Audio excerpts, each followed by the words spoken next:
Oh no. Oh. What's good, everyone? Peace.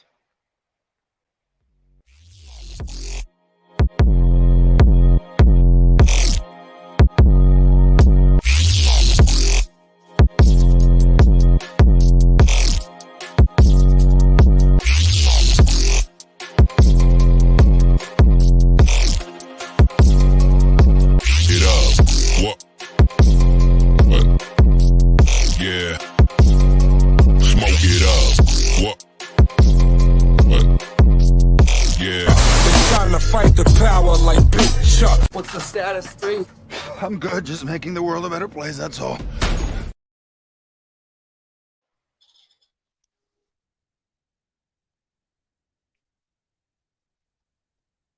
Are we on, Charles?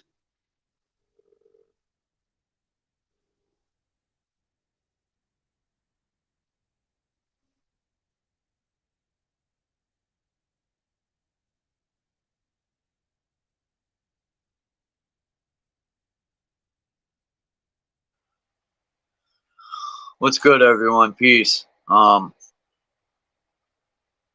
about that. My roommate interrupted me. Oh, okay. I'm doing an interview. This is an interview with KANDI. Yeah. Damn, my interview interrupted me. Ruined my whole train of thought. But this is KANDI, aka Brownie Girl 69. Hey, And everybody. go ahead. Introduce yourself for the people that don't know. Okay. Hey, everybody. I'm KANDI, also known as Brown-Eyed Girl 69. Let's see. Where can I start? Well, I'm 54 years old. I have one child, 2 grandchildren, with another one on the way. And I told Charles I was going to give y'all a little bit of a background on myself. And then I can get started into the subject matter that he really wanted me to talk about. In 2009, in January of 2009, I shut off my computer. No, not my computer, my TV. My TV actually got shut off the day that Obama was being inducted into his first term. And it kind of disappointed me a little bit that I wasn't going to get to see that. But I guess it wasn't meant to happen because my TV got shut off. I never turned it back on after it was shut off for about a month, because in that 1 month's time, my mind sort of opened a little bit. And I realized that the TV wasn't as important as I thought it was, because I was still utilizing my computer and getting information that way. A few months after that, I was on YouTube. I came across somebody's channel. I don't know how it happened, but I came across this person's channel. He's no longer on here. He just lost his channel a few months ago. But he went by the Show Me Baby. And that was during the time that certain things was going on, that there were certain agendas they were trying to push, and it got me to researching. And let's just put it this way, I just kept researching and started learning truth, as time went on. I lost my job in 2011, which led to me and my husband trying to come up with something that would be better for us. So we decided to move to Colorado. We had some friends in Colorado that kept saying, come up here, come up here. The opportunities are great, blah, blah, blah. Well, we basically packed up and moved up there in February of 2012. And nothing really came to fruition the way we wanted it to. And we were working very hard. We were applying anywhere and everywhere we could, and it just didn't seem like anything was coming to fruition. So By March of 2013, we were homeless. And we started out in Denver, Colorado. And we were in Denver, Colorado from March of 2013 until September of 2013. And then we decided to leave before winter hit because we wanted to be where it was warmer, survival purposes. And we went to Las Vegas, and he had family there. Actually, he had a cousin that lived there that we was able to get in touch with about 12 days after we were on the street of Vegas. We got in touch with his cousin. His cousin took us off the streets, basically bought us tickets to wherever we wanted to go. So our next stop was Tucson, Arizona. And we were actually housed up for a couple months there. Daryl got to play in a band. He was a musician. That's what he did. He started playing guitar when he was 12. And he had a high school band. Went to college, studied music theory. By the age of 26, he had an opportunity to start teaching the instrument in the same room that he started taking lessons in when he was 12 years old. So he went ahead and took the opportunity, and that's what his life basically was his guitar, teaching the guitar and playing the guitar. Very, very talented man, but just opportunities never given to us for him to prove his full potential, I suppose. But yeah, we left Tucson. We actually hitchhiked from Tucson back to Oklahoma around Christmas time of 2013, so we could see our daughter. I'd left my daughter with my mother in 2012 when we moved to Colorado, and because things weren't coming to fruition the way we wanted them to, she chose to stay with my mom because it was, a stable environment. A house, she had a house. She was living with her grandma and grandpa. She was going to the same school she'd been raised in her whole life, had friends, activities. So in my mind, she was exactly where she needed to be. And so we came back to visit. And then after we left here, we headed south again to San Antonio, Texas. We were homeless there for 8 months. And we lived in the shelter system then. Up to that point, we'd always try to stay out of shelters because most shelters will separate you, even if, you're a couple. They make the women stay with the women and the men stay with the men. There is no co-ed dorms. Yeah, they do that up here too in Connecticut. Yeah. So that's why we always tried to stay out of the system as far, as much as we could, as far as shelters or anything. But this shelter actually had appeared to be pretty good in the beginning, but after living there for a while and figuring out certain things about the system, we realized, no, it's time for us to go. So we left San Antonio, went to Austin, Texas, met up with another friend of mine that I'd met off of Facebook. She was a traveler too. And we all three and her dog embarked on a hitchhiking journey from Austin, Texas to Taos, New Mexico. And we got to Taos, and from that point, I would say, we got to Taos around September of 2014, I guess it would be. And we were in Ocean Beach, California, San Diego a month later, October 14th of 2014. So from Taos, we basically went to Phoenix, Arizona. Then we went to San Diego. We lived in San Diego for 8 months. Ocean Beach. We were like right on the beach. We on the beach for a couple months.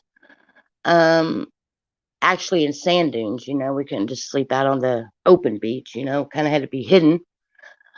But before the tides came in and people had to start moving inland to higher ground or just to get away from the tides. But yeah, all these places I went, and then after we left San Diego in May of 2015, we went and we had a lady in San Diego that had put us up for 3 weeks.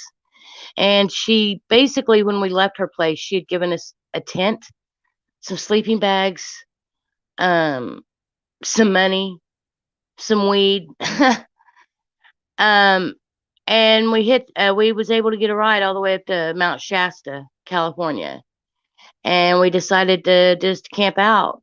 So we camped out for like 3 weeks in Mount Shasta before we realized that we needed to keep moving. It was actually to get all the way up to Seattle. We wanted to get up as far north as we could, just to see that type of country, because I'd never seen it before, and neither had Daryl. But we made it to Ashland, Oregon, which is like southern Oregon, and that's basically where we wound up staying. But I'm going to give you a little backstory on that.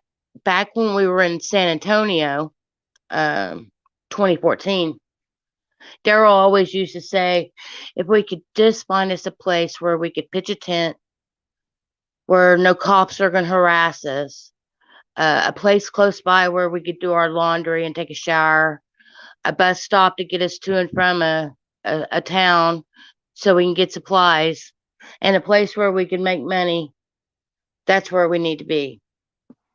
Well, I used to tell Daryl, that's utopian thinking. That's never going to happen. We're not going to find that all in one place, But he kept believing it. And eventually I started trying to believe it a little bit in my heart too. Well, when we arrived in Ashland, Oregon, that was the place that we had talked about. We were able to pitch a tent right by this creek. And we weren't even seen, and we weren't even that far off the main road. There was a bus stop to and from 2 major cities, or towns, I should say. Right across the street, we had this place called Jacksonville. Basically, they had an Olympic-sized swimming pool, a hot tub, nice lockers, spa area, a little restaurant type place. People could come in and pay to camp there, whether they were in a tent or an RV or their car. And so there was laundry facilities available as well, and showers and all that. So we had our showers and our laundry available. Our transportation was taken care of. A place to sleep was taken care of. The next thing that we needed was a way to make money. Well, there was this bridge about a half a mile from our camp that we used to walk to and fly a sign. And I will say that's probably that was the first time I'd ever flown a sign in our bout of homelessness that we had been in at that point. Daryl, being a guitarist and all, he didn't have an acoustic, he had an electric. Huh? Can you explain to them what flying a sign means? Because some people might not know what flying a sign is. I know what it means, but yes, flying a sign is basically you take a piece of cardboard and you write on it with a Sharpie or whatever you can, and you write different things on the sign. Some people come up with, things to really grab somebody's attention, like you know, some people say too ugly to prostitute, please help, or whatever, you know. And then other people have other signs like, you know, thanks, blessings, you know, anything helps, things of that nature, you know. When they ask for work and stuff too. Yeah, needing work, will work for food, etc., etc. So yeah, I'm flying a sign, and I'd never done that before in my life, probably because a part of me felt ashamed. A part of me was ashamed to ask for help. But this guy encouraged me to do it. He's like, girl, he goes, people are going to start giving you stuff left and right if you stand out here long enough and sit out here long enough. People are very giving in this area. So I thought, okay, what do I have to lose? So I'll try it. First time I ever tried it. In 1 hour time, I think I made $20. Somebody gave me a big fat nug of weed, and I think we got 2 bottles of water in 1 hour. And so we got off the bridge. We went and enjoyed a meal up the road, and enjoyed some after dinner footage, and decided to do it again. And I went and did it for like 1 hour later, and I made $20. We weren't the type of people that would try to hog the corner. You know, we would get up there for an hour. Whatever we could make in an hour is what we made. If we didn't make anything, hey, we walked off that bridge without anything, you know. But if we did, in an hour's time, we took what we made, and that was it. I did it for an hour, and Daryl did it for an hour, because in our bout of being homeless, we learned when we were on the streets, we were always together. You know, we always had our stuff with us. The way we carried everything was different when you were on the streets versus living in a tent. When you're living in a tent, at least you have that stable place that you can come and go from. But at the same time, if you're both gone from your tent, well, you're more vulnerable to having somebody come and steal from you. So one of us was always at the tent. And Daryl wasn't really a social kind of guy. So I called him he was my dog. That was his nickname, Dog. He went by Daryl Dog Short. So because he was my dog, he was my watchdog. He stayed at the camp and kept guard, you know. While I was the butterfly, I was the social butterfly. I'm the one that got out and about in the community and made connections. I'm the one that would go to town to pick up supplies. Me and Daryl both had our jobs that we did. When Daryl would go fly a sign, I would, of course, be at the tent. You know, I'd be at camp. Like I said, one of us was always there. And that's basically where we were from June of 2015 until January of 2018. We did leave in that time frame a couple of times. I left in December of 2015 and came back to Oklahoma on a bus. I was able to raise enough money between me and my daughter, got me a bus ticket back here so I could visit her for Christmas. It had been 2 years at this point since we'd seen her.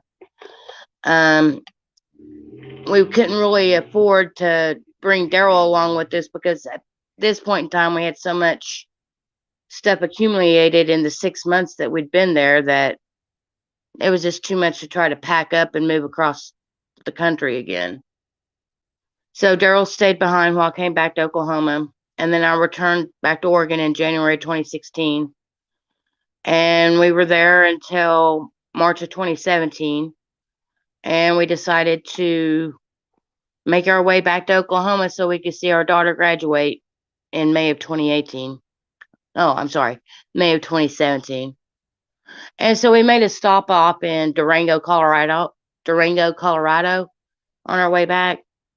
because we had some other friends that we'd met out and about when we were traveling that happened to be in Durango at the time, so they wanted us to come visit, even though they weren't housed up or nothing. So we went and camped out with them for about 5 weeks, and it was getting pretty close to the point of my daughter's graduation, and we still hadn't found a way out of Durango, basically, to try to get there. So my daughter basically wound up driving from Oklahoma up to Durango to pick me and Daryl up and drive us back. And we did all that in like a 24-hour period of time. It was crazy. After my daughter graduated high school, we stuck around Oklahoma for a while.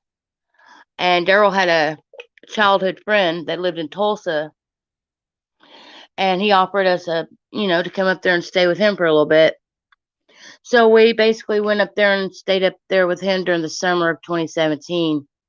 And in that time frame, because we were living in a house, and he basically was telling us, hey, if you can get work, y'all are more than welcome to stay here and save up money till you can get your own place. That was our goal. And again, we tried to get work, but it just was like the doors never opened up for us. It was like we were putting out the effort, but the opportunities weren't being presented. And we just decided that we would go back to Oregon and live there, because at least we knew we could survive there. And we knew the people, we knew the area, et cetera, et cetera. And we considered that home. We truly did consider it home. So we left and went back to Oregon in September of 2017. And we got our camp set up again. And, some of our friends that were there when we'd left before was still there. So they were glad to see us when we came back, and making our connections again and just getting back to the routine, And January 2018 seemed like any other normal day. I got out and about and did a few things. Daryl got out and about and did a couple of things, like taking out the trash. And when he came back from his errands or his chores, he said he wasn't feeling too good. His shoulder was hurting him. And he just thought, he just chalked it up to the fact that the trash bag was a little extra heavier than normal, because he'd waited an extra day or two before he took it down. And so he just basically was saying his shoulder was hurting because of that. Then I think time went on, and he asked me for an antacid, so I gave him one. He started feeling better, actually. So he made us some food, and which I guess would have been around dinner time. And we ate our dinner and was sitting back and had our, nightly smoke after dinner. And then he started not feeling good again, and he couldn't sit still. He was up and down. He couldn't stay in the tent. So he'd get out of the tent, and he couldn't sit down. He'd get up, walk around. We were talking, we were conversating, like we always did. And he was looking up at the tracks, and then the next thing you know, it just looked like somebody struck him down with an arrow or something. The way he just fell back. And I immediately jumped out of the tent and was at his side. And his eyes were already, like, really dilated. And he took his last breath. And that was it. My journey of homelessness was on the mend. It was about to end. The universe opened up doors then, But I had to lose something very dear and precious to me in order to step up to the plate again, I guess, and integrate myself back into society. And now here I am 6 years later, and my life has completely changed. So if you have any questions, feel free to ask. I'm sorry to hear that, Candy. I know that's tough to speak on that. If anyone in the chat has any questions, I wanted to know. You said you moved from Texas to Seattle, Texas. right? Well, we went from Texas to New Mexico to Arizona to California to Oregon. Wow. And we did all of that from August of 2014. So basically, August of 2014 is when we left Austin, Texas. And by the time we got to Ashland, Oregon was basically June 1st of 2015. So it took us almost 10 months to go all that process, from Austin to Taos to all those cities in between, before we made it all the way up to Ashland, Oregon.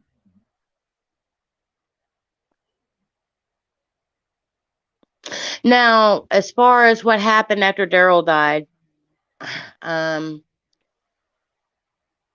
basically I had to call, 911, and that was pretty traumatic for me. The whole thing was traumatic for me. The cops and the paramedics came out.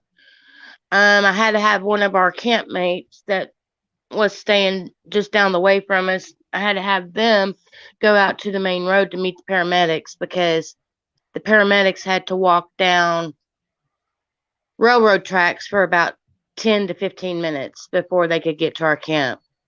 And then they had to come down the side of a hill, which we had stairs built into the hill, cut out of the dirt. They had to come down these stairs to come down to our camp. So, of course, that was a little difficult, trying to get them there. And by the time they got there, of course, I knew he was already dead and gone. But they had to do what they had to do, and they hooked him up and said, yeah, there's no brain activity. And I'm like, yeah. I wasn't crying. I wasn't freaking out or anything like that, probably because I was trying to maintain my composure to give them the information that was needed. The officer that was with him gave me his card.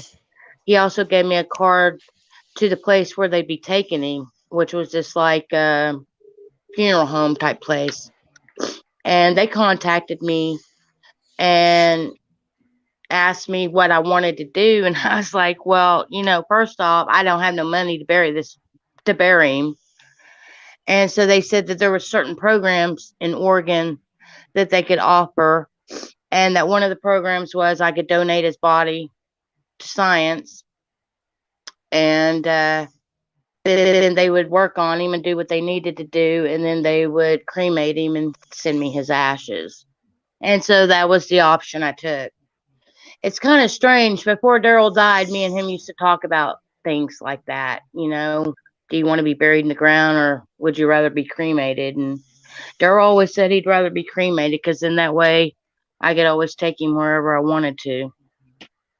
And it's true. I have taken him everywhere with me. Do you still have his ashes now, or did he ask you to spread them?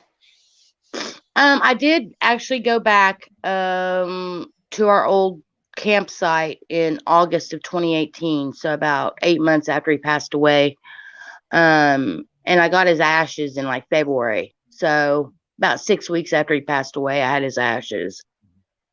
And so then about 8 months later, I went down there and went and visited some friends again and went back to our old campsite. Nobody was set up there. It was completely cleaned because when I'd left everything set up. I just took what I wanted and I basically told everybody else around, hey, y'all can have whatever y'all want. Whatever I've left behind, y'all can go through it and divvy it up. I don't want any of it. And the campsite was clean. So yeah, I spread his ashes where we used to sleep. Smoked a bowl with a good friend of ours and reminisced a little bit, you know. And I know Daryl was there with us because that day when I left, I looked down on the ground and on the trail. And when I'd come in, I'd, always looked on the trail and I didn't see anything. But when I was leaving, I seen this little, it looked like a little children's toy. And it's a little lamb. And I picked it up and I've kept it and I still have it to this day. I always wondered what the little lamb was the significance of, but Daryl was really a fan of Stevie Ray Vaughan, and Stevie Ray Vaughan used to play Mary Had a Little Lamb. And I know that was Daryl's way of communicating with me that he was there, you know? That's trippy. Wow. Yeah. Yeah. But yeah, after I had a friend basically that opened it. Well, after he died that night, I went down to the Wellsprings and let this friend of mine that worked there know. The next thing you know, I was surrounded by people opening up their home, gave me a place to stay for 3 days, and then they gave me some money and got me a hotel for a few more days. And during this time frame, I had a friend in Portland that said, "Hey, you can come up here, live on my couch. I'm only have a 1 bedroom, but I'll get you off the street and you can try to get a job and, see what Portland, happens." Oregon? I Yeah. thought of Portland, Maine, because there's a Nah, Portland, Maine too. it was Portland, Oregon. So I was like, okay, why not? So that's what I did. What was you going to say, Charles? I was thinking, like, did you and Daryl ever have like conversations about, after you said your eyes were open in 2009, you turned the TV off. Did you and Daryl ever speak on, Oh flat yeah, oh Earth yeah, oh or yeah, the oh yeah, government? oh yeah, oh yeah. I'll tell you this right now. Daryl was awake when he was 12 years old in 1972 because he dropped acid when he was 12 in 1972. And his eyes were immediately opened, to what was going on around him at a very young age. So his whole entire life, he's seen the world with a different set of lenses than I did, because of the lifestyle that how we were raised. We were sort of raised similar, but at the same time, it was completely different. But yeah, so Daryl was always trying to wake me up. As soon as he got with me in 2004 into 2005, he was always telling me certain things. I'd always just laugh at him. I'd always just kind of laugh it off, and didn't really think anything about it until I was awakened. And then I started seeing all these things that he had been talking about all those years. And I realized, he's not so crazy after all, And, oh, yeah, once I awakened and me and Daryl, oh, my gosh, we were a force to be reckoned with, let me tell you. Everybody and their dog tried to break Daryl and I apart so many times along the way. They couldn't do it. They couldn't do it because, like I said, me and Daryl was a force to be reckoned with, But yes, Daryl was very open and awakened, and Daryl and I had many, many conversations about things like what's going on now and what has happened in the last few years. All I can say is if Daryl was alive during the things that have gone on since, say, 2019, he would have completely been freaking out. He would have oh yeah. Oh yeah. He would have been going off. For sure. What year was Daryl born? He was born on May 13th, 1960. Same year as my mother, so yeah. Yeah, Vietnam. he was 9 years older than me. I could imagine the wisdom and knowledge he had, what he would speak about. Oh yeah. Growing up in the 60s. And he was born in Chicago. He was born in Chicago, and he was raised just north of Chicago in a northern suburb of Chicago, Deerfield. Deerfield, Illinois is where he was raised, basically. So he played a big part in your like full awakening. Oh yeah, Um, oh yeah, oh yeah. I know for a fact that's why Daryl came into my life. I mean, I wished for Daryl.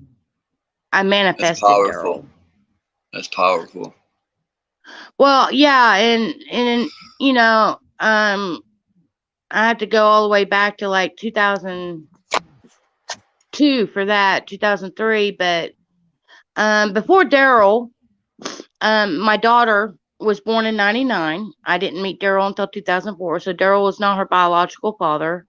Her biological father, I met when I was living in Dallas, Texas, actually in 1995. And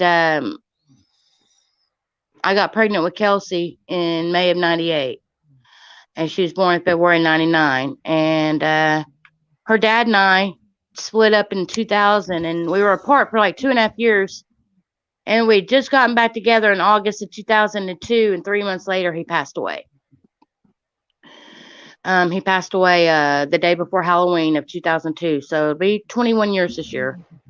Our daughter was 3 years and 8 months old. That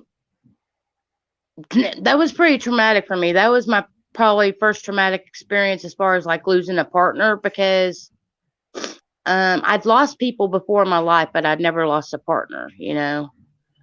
And in 2003, I can remember this. I don't know why I remember it, but I remember it.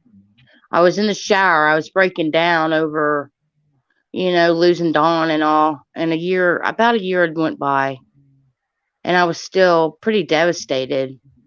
And so I just yelled out to God, "Hey, God, if you really exist, then send me a man that has blonde hair, blue eyes, is fuzzy. He's from Chicago. Oh, he's a musician. Oh, and just for, you know, sense of humor's sake, make him half Jewish. Ha ha." And that was how I wished for Daryl. Because when I met Daryl, he was blonde haired, blue eyed, he was fuzzy, he played the guitar, he was from Chicago, and ha ha, he was half Jewish. He was everything Wow. I'd spoke. He was everything that I'd wished for. That's manifestation right there. So I manifested Daryl into my life, and he was the type of soul and spirit that I needed, you know. He was the one that was meant to awaken me. He was the one that was meant to be my partner during the time that we were partners, you know. And he was here until he didn't need to be anymore. He was 57 when he passed. He It's would have young. turned 63 this past May if he was still alive. So yeah. But I'll always remember him as 57. I'll never remember him any older than that, you know? That's very young. Yeah, it is. My parents were 36 years older than me. And my whole life growing up, I always thought my parents were old, you know? Well, when I was 17, my father passed away. And he was 53. And I was 17. And at the age of 17 is when I realized that 53 wasn't as old as I thought it was, you know? And then my dad had so many more years of living ahead of him, you know? But his life was cut short due to alcoholism and cancer. But that's a whole nother subject matter, you know? I will say that when I first went homeless, I didn't know what was going to happen, you know? All I knew is I needed to take life one step at a time to try to improve my life. My friend that helped me out, she wasn't charging me no rent or anything. When I first got there, you know, she told me, I ain't going to charge you no rent, girl. I know you need money, you know? Well, Daryl passed away on January 9th. I was in Portland, Oregon by January 17th. And by February 1st, I was starting a job. And 4 months later, I got a better job. And I stayed at that job for a year and a half. And in that time frame, she started charging me rent in June of 2018. And it wasn't much. And it helped me kind of learn how to get back into being responsible for things, you know? And then my next thing I wanted to do was get a vehicle, because I definitely, even though I liked Oregon, I just wasn't set on living in a big city. And basically from the moment that I got there, the streets and the woods was calling my name, you know. It was very hard for me to integrate back into society after being so free for so long, because even though you're homeless and you don't got a roof over your head, you have so many more things than the people that do have a roof over their head. No, you don't have running water. No, you don't have electricity. No, you don't have, you know, a refrigerator or the conveniences of being housed up. But you have something a lot more than that. You have freedom. The society looks down on people though for that, you know. Yeah. Because Daryl and I You're could go judging. anywhere we wanted, wherever we wanted, whenever we wanted, because we had thumbs and we had no fear of sticking our thumb out to ask for a ride, you know. And Daryl and I met so many people along our journey that helped us. I have so many stories about all those places in between all those major cities, you know. Like, there was a family in Gallup, New Mexico that stopped to help me and Daryl when we were in the process of trying to make it to San Diego. And they were an Indian family and they lived on the reservation. And they took us to their home and they had a little shed and they had a little heater and a mattress. And they let me and Daryl stay in there for 2 days. They cooked us some awesome homemade from scratch food. We helped pick up their land a little bit, helped them clean up around their house a little bit. And in return, they gave us a little bit of money and a little bit of other things and helped us along our way, you know. Well, after Daryl passed away, on my way back, when I was coming back through in 2018 after I'd left Oregon and was just traveling back, I stopped in Gallup, New Mexico, and I got in touch with them because I had their phone number all these years. And we sort of stayed in touch with them occasionally, at least once or twice a year. We talked to them. And on my way back, I stopped and seen them, and they put me up for a couple more days, you know. And this time, I got to see all the kids. They were grown; they were all 5 years older, so it was kind of cool, you know. I haven't seen them since that was in 2019, so it's been 4 years since I've seen them, but I still talk to them a couple times a year. But we I just wanted had to. agents, huh? Oh, sorry, I thought you were finished for a second. Oh, Go ahead, you're Finn. fine. Go ahead. Do you ever like? I wanted to ask. You know, sometimes is it hard to cope? Like, do you ever, think about Daryl sometimes, and does it get hard to like? What do you do to cope sometimes? Does it get you have difficult times? Because I know sometimes for me, I find it sometimes, even though it's been 22 years, it's still hard to deal. Sometimes, when I get deep in thoughts, and Yeah, does it get easier for you? Does it get easier? What I'm trying to say as time goes on, or and like, what do you do to cope sometimes if it gets difficult? mm, Well, it is difficult in certain aspects, in certain ways, because when I lost Kelsey's dad, yeah, I had that that grief for a couple of years, until I met Daryl. Um, I was at a different point in my life back then when I lost him because I was 33, so I still had that life left in me, I guess, where I felt like I was young enough to still be able to get into another relationship or whatever. And so when I met Daryl, Daryl was my ride or die. He was going to be the one I was going to spend the rest of my life with. I really thought Daryl and I would grow old together. I really thought that Daryl and I would be together in our 70s and 80s. But life had different plans. I truly feel that everything that we go through in life, it happens to shape us into who we need to be, to bring us back to who we really are, actually. Because that's the thing, is some people in life are so far removed from themselves that they don't even know who they are.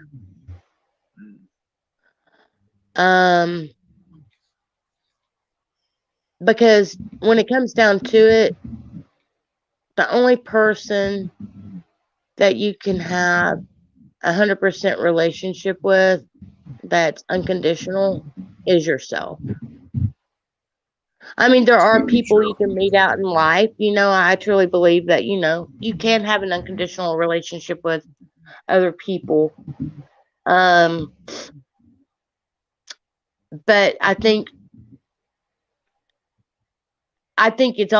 life's all about learning who you are and loving yourself and realizing the truth of things, because this place is a matrix, man. This place is like a clown world, and it's up for us to discern the truth from the falseness that's presented to us,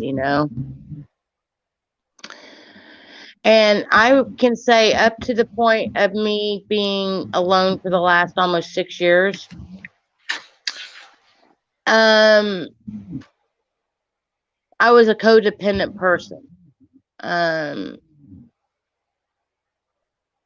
was not comfortable being alone. I always felt like I needed somebody by my side. And I wasn't the type of person that just hopped in and out of relationships. I wasn't that way. But once I got with somebody, I was very dependent on that person, So when I lost Daryl, immediately I lost the person I depended on, Who can I depend on? I had to learn how to depend on myself, because I'm the only person that's not going to leave me. I'm the only person that's not going to die on me until it's ready for me to go, I'm the only person that can accept me for who I am, Nobody can love me better than I love myself. It's very true. Nobody can give me anything more than what I can give me, because nobody knows me better than me. And that's what this journey to me is all about, is at least for myself personally, it brought me back to myself, and now I'm an independent woman. I'm very introverted. I don't like to get out and about and do a lot of social activities. I do have a job I go to. I do spend time with my daughter and my grandkids when I can, because, she's working as well. But I pretty much, I like spending my time alone. Yeah, I get involved in social media, but I don't stay on social media all day, I'm in the process of getting ready to move into a new apartment here in about 3 weeks. So I have several things going on right now. I'm also trying to step up in a position at my job that other people have applied for. So I don't know if I'll get it or not, but at least I applied for it. A management position. You'll get it. You'll get it. You're very stay positive. You'll get it. Manifest it. I know you'll get it. Yes, I truly believe I am manifesting it. I just feel like right now the reason why it hasn't been offered to me yet or offered to anybody yet is because the timing's not right yet, you know. You're a very strong woman, Candy. Very strong. Very strong. And Daryl's still with me to this day, you know. Just because he's not here with me physically, he is here with me. He's in my heart. He's in my heart, he's in my mind, and he's right next to me, you know. I truly believe that when this flesh body dies, that's all that dies. It's just the flesh. It's the flesh that goes back to dust, you know. That's what returns to dust.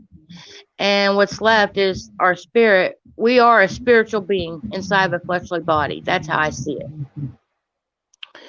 And that once our fleshly body is gone, well, the being that we are, we just lost the vehicle that we're in, basically, you know. And we go where energy goes, wherever energy wants to go. And that's it, you know. We are love. That's what love is the highest vibrating energy, I think, out there.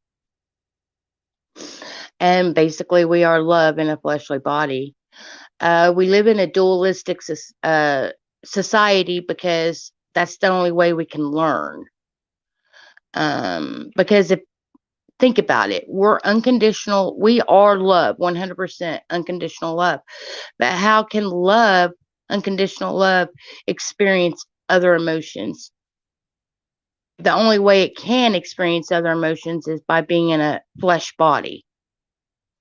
And so we're in this dualistic world because in order to know what hot is, well, there has to be cold. In order to know what hate is, we have to know what love is. It's on a scale. Like Daryl used to say, everything's on a scale. It's a scala, you know, like a musical scale. You have one extreme to the other extreme and all the spots in between those extremes, you know. Balance. Exactly. It's all about balance, you know. We are our own worst enemy. I don't, you know, I mean, people can agree with me or disagree with me. It doesn't really matter. But for myself personally, I don't believe in some Satan outside of myself. I don't believe in some God outside of myself. I believe everything's within myself. That God and that Satan is within me. My own worst enemy is myself. Nobody outside of me. I agree with that. And we bring things onto ourselves, you know, like people all the time, you know, like I work as a cashier at a grocery store, so people always ask me because I'm always saying, hey, how you doing? Oh, how you doing? Oh, hey, I can't complain, I'm upright and breathing, you know. Or well, I could complain, but why should I? It's only going to bring me more stuff to complain about, you know what I mean? So I try not to complain about anything in life, because if I complain, then all I'm going to get is more stuff to complain about. But if I'm grateful for all the things I have in life, then I'm going to get more things in life to be grateful for. And that's sort of how I've lived my life since 2009. I've tried to just be grateful for where I'm at in life, you know, and the here, the now, the moment, because truly, I don't know how long we've been chatting now, but for the last hour, that's all gone. You know what I mean? An hour from now ain't here yet. All we have is the here, the now, the moment. Time is man-made. It's a construct. Because outside of this realm, I don't believe time exists. It's man-made to suit societal purposes or whatever, you know, to help control the people. I mean, in the beginning, I can see where, you know, people utilize the sun and the moon. You know, that was their time clock. That was how they utilized knowing what time of the year it was to plant, you know, seeds or to harvest those plants or whatever, you know. So I do believe the sun and moon is there for a purpose. But as far as like time that we utilize on our phones or on our watches or whatever, that's all a construct, you know?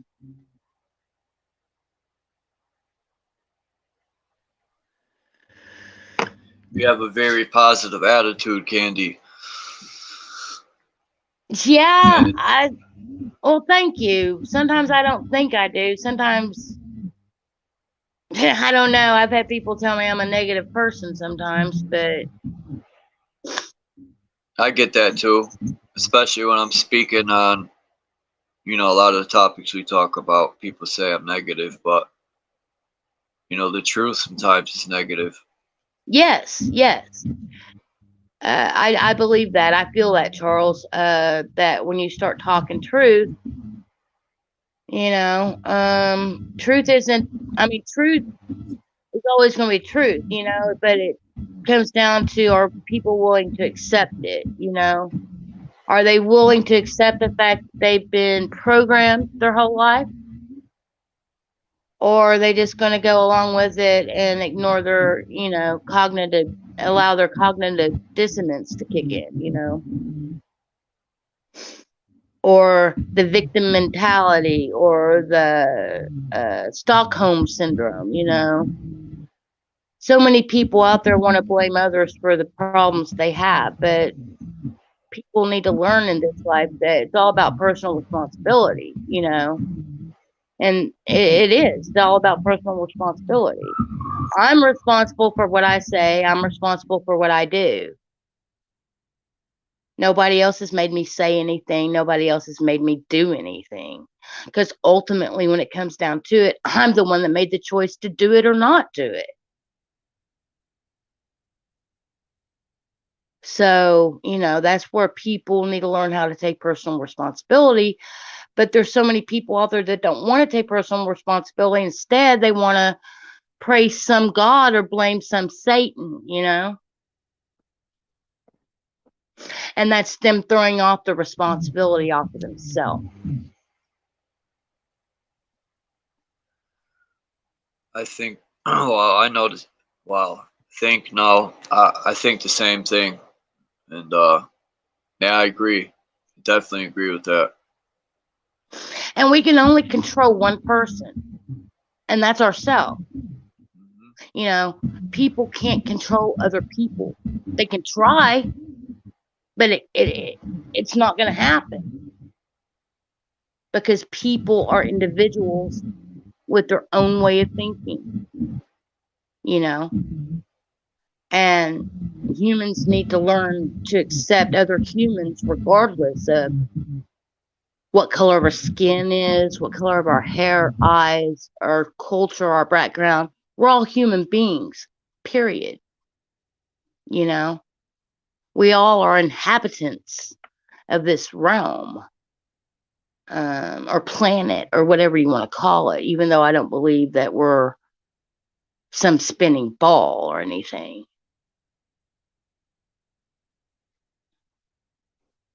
Which that's something that I wouldn't have believed 15, 20 years ago. I would have still believed that we were on a spinning ball 20 years ago. I did believe that 20 years ago, yeah. But I don't believe it now. There's so many things I've awakened to in this journey, not even just with being homelessness. Yeah, homelessness sort of was, you know, it was during this time of me being homeless that a lot of things were I was coming aware, you know, and being awakened too, you know. But when it comes down to it, it all came down to just me awakening inside of myself. Not having any fear, you know. It's kind of weird. When I first moved back here to my small town, because this is the town I was raised in for 12 years of my life. And my mom moved back here in 1992. Yeah, she moved back here in 92. And so she's here, and my daughter's here. Me and my daughter basically moved back here at the same time in February of 21. But when I first came back here, I had my van, but it wasn't running very good. And then it went out about a year ago. And I didn't have wheels for a while. And I had a job here in town I'd walk to. But my mom didn't really like me walking because I get off work at midnight.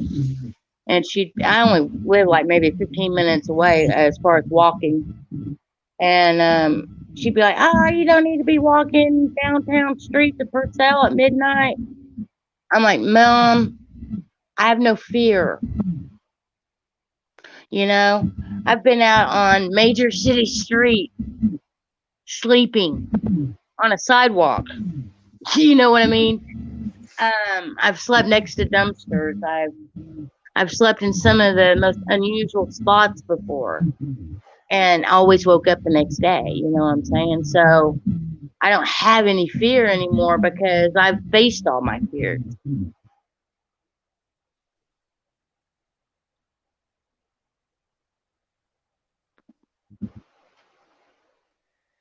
If Any other anyone has questions? any questions, yeah, I was just going to say the same thing. I appreciate you doing this, Well, Candy. There's a oh lot of yeah, people that were women, men, it don't matter, that could be in these positions. And, you know, hearing your story, it could help them to stay positive. maybe I should make a video on certain things that if a person goes homeless, certain things they should look for, and certain places they should go seek help. Because that's what Daryl and I would do once we got to a city. We seeked out all resources, you know, for homeless people or for lower income families. We would seek those resources out and That would try to be a good utilize video. them and utilize them to the best of our ability, you know. I was in your shoes before, homeless for a while, and it humbled me for sure. Yeah, because you know, I was raised. My parents always had money. I wouldn't say that my parents were rich, but we were never poor. You know, I always had everything I ever needed and wanted in life, practically. And then to, you know, come from that side of the coin to the flip side of the coin, which is complete opposite end of the spectrum kind of thing, to having nothing basically. It does change you. It makes you realize what's important in life and what's not important in life. And that's another reason why I'm moving out of this apartment I'm living in. I've lived here for 2.5 years. It's just too much space for me. I live in this 1-bedroom apartment, but it's a pretty decent 1-bedroom. The only thing I don't like about it is I don't have a washer and dryer, and I don't have a full-size bathroom. I don't have a full-size tub. I have a very small walk-in shower. So I'm moving into an apartment that's downstairs because I live upstairs, and it's 25 steps up to my apartment from the main floor. So I don't have to deal with steps anymore. And I'll be, you know, it's a little bit smaller apartment that I'll have a washer and dryer and a full-size tub. So I can actually soak, you know, and relax and enjoy my life. I don't need all the space, you know. I don't own a lot of stuff. when I first met Daryl, oh my gosh, I had a 3-bedroom, 2-bath home full of stuff. Just so much stuff. In 2013, June of 2013, I lost my storage unit. Even though we'd been homeless for 3 months, we were still able to try to come up with the funds to pay for my storage. But then it just got to the point where I couldn't pay it, you know. And that's when we went to our storage and picked out items that we could utilize or carry on our person. And that was it. I locked the door, walked away, knowing I would never see any of that stuff again. But at the same time, it was like a burden was released off of my shoulders because I didn't have to worry about all that stuff anymore. But that's all it is stuff. So when it comes down to it, I've learned that a minimalistic lifestyle is the best thing for me, because if I need to pick up and go, I can just pick up and go, you know? Like, when I move down into this new apartment, it's going to take me maybe an hour to move everything I have down there. And that's it. Moving sucks. Yeah, well, I'll have my son-in-law and a couple of his brothers. And I've got a couch and maybe a few tables, a few heavy items, and then a few boxes. That's all I have. It's, like I said, I don't own a lot of stuff, you know? We have one question from Not Know. Okay. Not Know asks, what were your camp essentials? My camp essentials. Well, we had a tent. We had sleeping bags, blankets, tarps, of course. We utilized a propane stove for our cooking purposes. We also had a cooler. During the winter months and during the summer months, we usually would keep the cooler buried in a hole in the ground where the lid's exposed, but all the sides are basically covered. And that was our refrigerator. That's how we kept everything as cold as possible.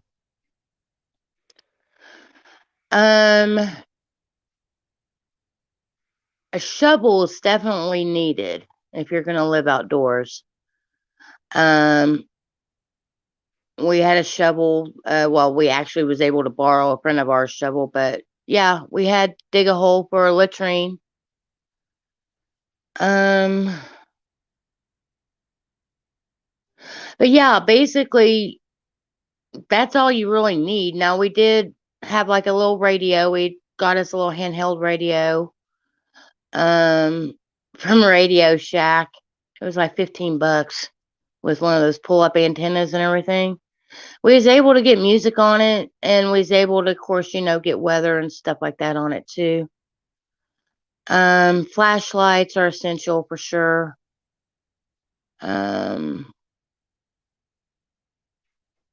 We try to not utilize candles just because of the safety aspect of flames, you know. Wasn't always a good thing to have inside your tent.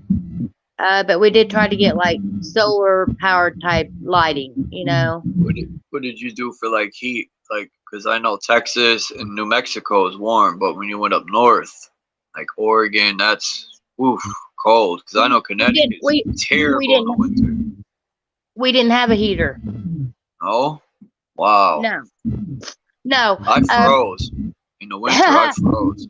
Well, maybe, I don't know. Maybe I was just lucky. Daryl, he was a very hot-natured kind of guy.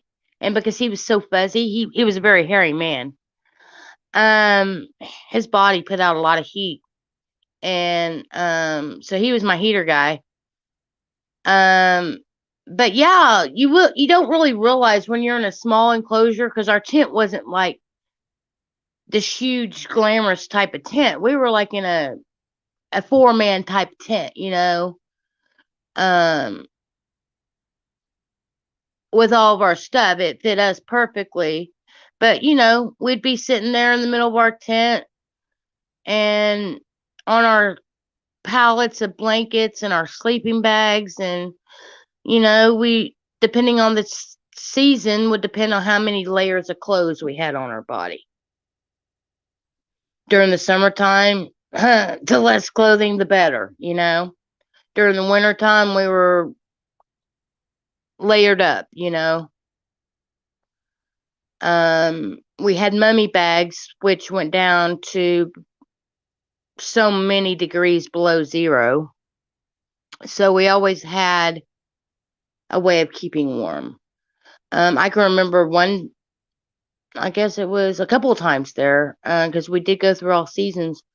One night we went to sleep and there was no snow on the ground. We woke up the next morning with like 3 or 4 foot high snow, surrounding us. Wow. Yeah. I don't know. It's really wild. When you're in the moment, I guess, I can remember there were times I probably did get pretty stressed out in situations that Daryl and I'd be in. A couple of times we had our zipper would break on our tent door. That was frustrating. Just different things, See,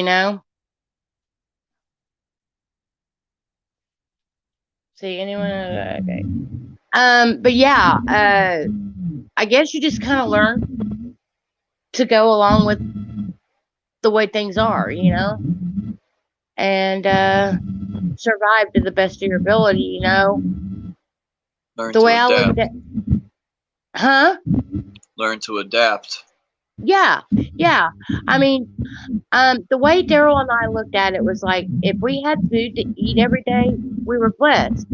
If we had enough tobacco and enough weed, we were blessed, I mean, we didn't require a lot. We hauled our own water. We had water jugs. We'd go buy us a gallon of water, a couple of gallons of water or whatever. Then we'd have our water jugs. Once we, went through that water, we'd have an empty water jug. Then we would walk down to the well springs, which was about a half a mile away. And they had a water refill station there. And we would refill our water and jugs. And so, yeah, we both hauled water back and forth to our camp. I usually would carry 2 gallons at a time. He could carry 2 gallons at a time on my back. And that was hiking up a pretty steep hill to the tracks and then walking about a half a mile down the railroad tracks to our camp. That was our last campsite, actually, but we had probably all together in that area, we probably had about at least 6 different campsites that we had been at, in that time frame. Because even though we weren't asked to leave on a regular basis, occasionally we would be asked to leave. But it wasn't like on a regular basis. It'd be like once every 6 months, we might be asked to leave from where we were, Mikael asked, he said, Candy, what did you eat? And I think he meant by this, he said, Candy, what did you eat? And then he said, buy you food. Maybe he was asking, how did you buy food? Or yeah, we both had food stamps, so we were able to utilize, going to the store. Okay, we lived in Ashland. We actually lived about 3 miles west of Ashland, Oregon. But in Ashland, Oregon, they had a little grocery store called Shopping Cart. They had a Dollar Tree. And then they also had a co-op. Those were like the 3 main places that I would shop for our supplies. We always had toilet paper, we always had paper towels, we always had wipes, that was one of our main essentials that we always had to keep, was wipes, paper towels, and toilet paper. Propane was another essential we had to keep. But as far as food, we would buy food, and we would have to cook a certain parts of the food within, you know, a day or two, because like I said, our refrigerator, we could keep certain foods cold for a little while, but it wouldn't last for long, you know. We probably didn't eat the healthiest, but I tried to pick out the healthiest things available to us at that point in time. We ate a lot of fruit and vegetables. We tried not to get too much processed stuff. We were both big coffee drinkers. That's one thing you can't buy on food stamps is hot food or anything, you know. But we would try, we didn't want to have to, like, we didn't have a way to brew the coffee or whatever.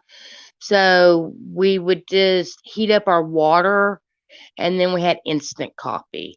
So we would put our instant coffee, our cream, our sugar, all our essentials into our little cup, you know, and then we would just heat the water and then, you know, make our coffee that way. We had flasks, or yeah, I guess flasks is what they call them. A hydro flask. And those things, man, will keep your drinks hot for hours or cold for hours. And we would put our coffee in that at the beginning of the day, and 6 or 7 hours later, my coffee would still be hot. If I hadn't drank it all, you know.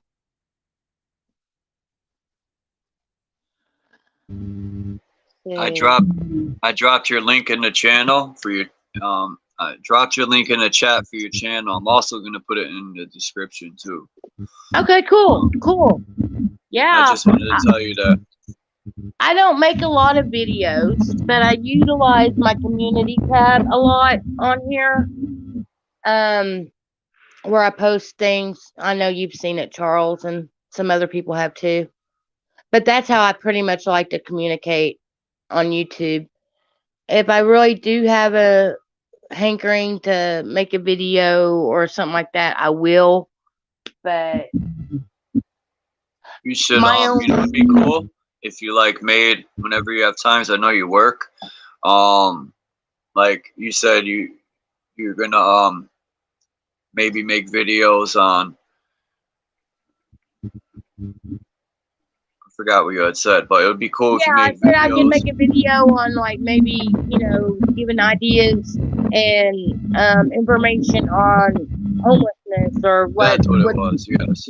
Yeah. How to get food and to use their, like, churches that give out food and yes, because I lived on the streets and I also lived in a tent, you know, so I have both street knowledge as well as camping knowledge, you know. And those are good ideas to make videos that would help people, and you know, ways to survive, like utensils and stuff that you used.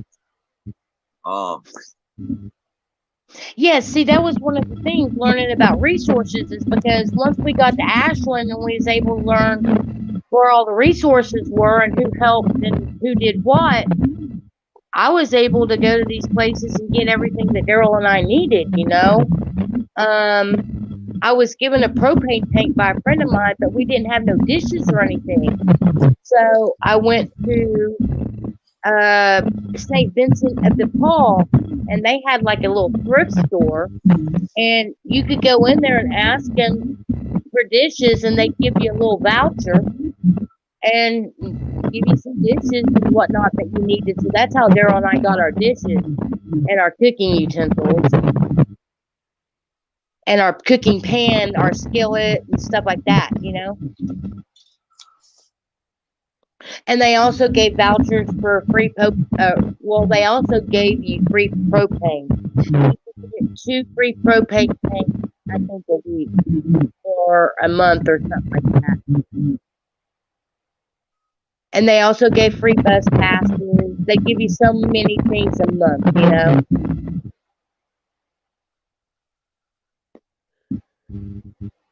So yeah, there's different I don't want to call them a business. There's different Organizations. organizations, yes, that are out there that do help the people, you know. Now in Ashland, they had this one. It was just called the Ashland Resource Center. But you could have your mail sent there. So you had a general address, basically, you know. They I was had gonna ask you computers. that too. Yeah, But they you had said computers. you had food stamps, and I know when I was homeless, they made a big deal when I tried to get it that you have to have an address or they can't help you, and some states are different though. Yeah, like that's why the Ashland Resource did what they did, because that way that would give somebody an address. And nowadays on the food stamp applications, I think they ask if you're even homeless. I know the one in Oregon. I had a box that I checked that I was living outdoors, you know. Yeah, they told me to get a PO box, and I'm like, I'm homeless. Yeah, how am I gonna get a PO box? But Well, and what's even wilder, I'm going to tell you this right now, Charles. I had to get a driver's license when we came back to Oregon because the one that I had expired. And the resource center actually paid for me to get a brand new driver's license. Well, the thing about it is I didn't have an actual street address. So on my driver's license, and I'm looking at it right now, it has my name, and then it says by Jackson Wellsprings, and then it has the address of the resource center for the actual physical address. But it says by Jackson Wellsprings because they asked me, well, where do you live? What's the closest landmark to you? And I was like, the Jackson Wellsprings. And they're like, okay. So yeah, it still has it on my driver's license, and my driver's license doesn't expire until June of 2025. And I haven't switched over to an Oklahoma driver's license because of everything that happened in the last 3 years. They made it so difficult now. It's not like it used to be. I used to be able to just go to a tag agency, show them my old driver's license, show them my new paperwork, and them take a new picture of me, and I'd walk out with a driver's license. Well, now I can't do that. Now I gotta take my birth certificate, proof of residency, all this crap, you know. Stand in line for 4 or 5 hours. yes, that's the worst part. Pick a number, sit there. So that's the only reason why I haven't changed it over yet, you know. But everything's gonna work out for you, Candy. You get a new apartment. You're gonna get this manager position. And I have a new grandchild that's going to be born in December. Beautiful. My daughter goes to the doctor this Friday, and she's going to find out if it's a boy or a girl, even though we already pretty much 90% know it's a boy. I think women know, like, if it comes out to be a boy, that's like, the mother knows. You know, if she says it's a boy, you know, it's just, it would be mind blowing to me if it's a boy. Well, her first 2 pregnancies were girls, and she carried them pretty high. This one's a lot lower, and her symptoms were different with this one in comparison to the other 2. Are you outside? No, why? You hear noise? Yeah, it's weird when I talk. It's like it sounds like wind blowing. Hold on.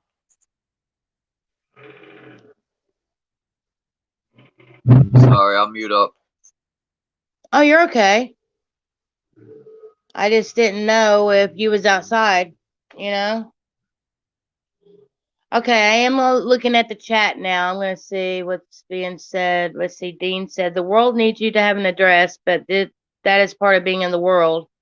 It's that world shit that keeps us under a wrap of some kind. Yeah, exactly, Dean. Exactly, Mikal. Exactly. He says I'm homeless. That's not funny, but when he said my address is under the blue sky, that would be so awesome to tell them. They ask you where you from. I tell them Earth.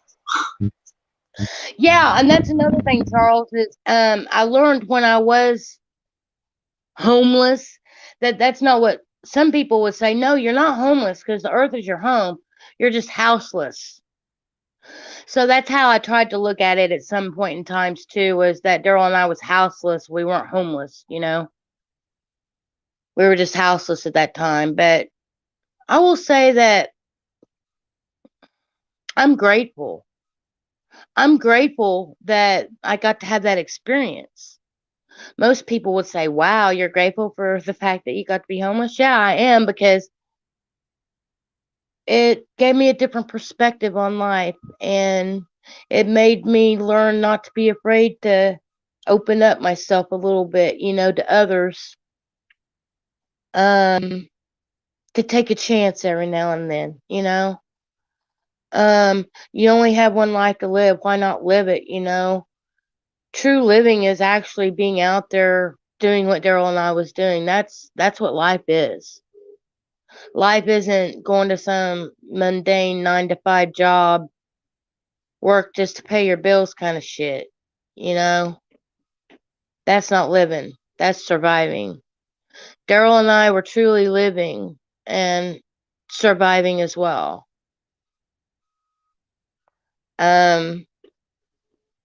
Looking back on it all, I'm amazed at some of the shit him and I went through and made it through. Daryl was so done with living on this earth, Charles, because because of the crap, you know, because of societal expectations and just all the crap they throw on us. You know, Daryl, he was so over this place. He couldn't wait to leave this place. I used to tell him, no, you're going to be here with me a lot longer. You're not going to skip out on me now. But he had to skip out, because if he didn't skip out, I wouldn't be where I am now, because